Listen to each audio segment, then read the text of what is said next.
Vaniriza abali ku Kakos Fax 256 Christmas ennungi n'omwaka omujja ogw'emirembe twalaba ku awards ezaali ezakabye nnyo abantu ze basiima eza Buzz Awards naye kyenjagala okubategeeza kiri bwe kiti ekiyombya SUDAN avuddeyo n'akyogera Azawi kuwangula award naye bwe bwenkanyo bubeera mu award nalabye nenera ali ng'agamba nti baagala beetegekere awards zino nabo beetegekere ezaabwe bazewangulire so tulina okwongera okutereeza ebintu bino obwesigwa buweddemu abayimbi balowooza nti awards zino abazitegeka basaba ssente mu baziwangula so ate n'oyo aziwangudde tasobola kuvaayo kugamba nti ddala nawaayo ssente kati buli muyimbi agamba waakiri kanneetegekerezange nenzeewangulire nzitwale eka olwo ekitiibwa kya awaadi n'okusiima abakoze kiba kikyaliwo oba nedda twagenda okulaba wano pama awards ezaaliwo edda ng'oyinza okulowooza nti oba oli awo zaali genuine okusinga kwa awards kati eziriwo kati bino ebiriwo tetubitegeera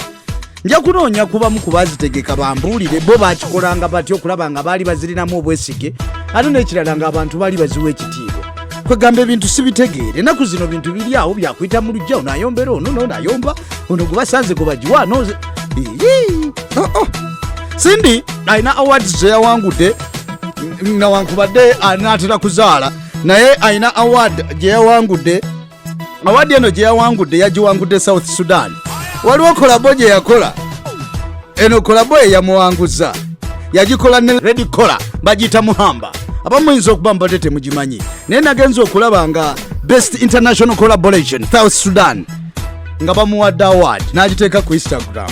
n'akawere to be tukwagaliza birungi byerere tulabira omwami ntugambire tumutumidde Joel Atiku mbaga mwagikola yaggwa ng'eriko bamuswaba yagamba yakowa abantu abalala tebamugasa Eddy Kenzo avuddeyo n'awagira SUDAN ku kigambo ekya award janze awards zaggwa Kenzo bamuwa award era bwe bagimuwa abamu ne tugamba obviously abadde alina ofuna y'omu ku bayimbi abawangudde awards wano e Uganda n'ebweru w'eggwanga eziwerako naye endowooza SUDAN gye yaleese ku mmeeza abayimbi abamu bagirabanga SUDAN yeeyagaliza oba atayagaliza balala bawangudde award Kenzo agamba kino si kyekituufu abayimbi kye bandibadde bakola bandibadde bawuliriza award SUDAN kiki kyazoogerako kankuwa Eddy Kenzo n'omuwulire ebigambo bye ne byayogedde oyinza okuwunzika nga amazima otegedde nti abantu tebakyalina kukkiriza nakuwa kitiibwa mu award ze Uganda naye ate siyogera era nsirika lwa nsonga I have no right omuntu wakere nkya n'ategeka ebintu yamanya bw'abigaba ati nze ntandikira okujja omuga nti wabigabye bubi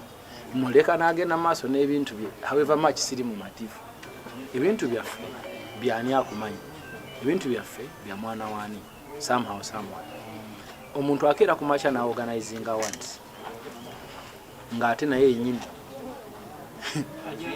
nga naye yenyini ajagala nga ina abayimbi kati what do you expect ochegedde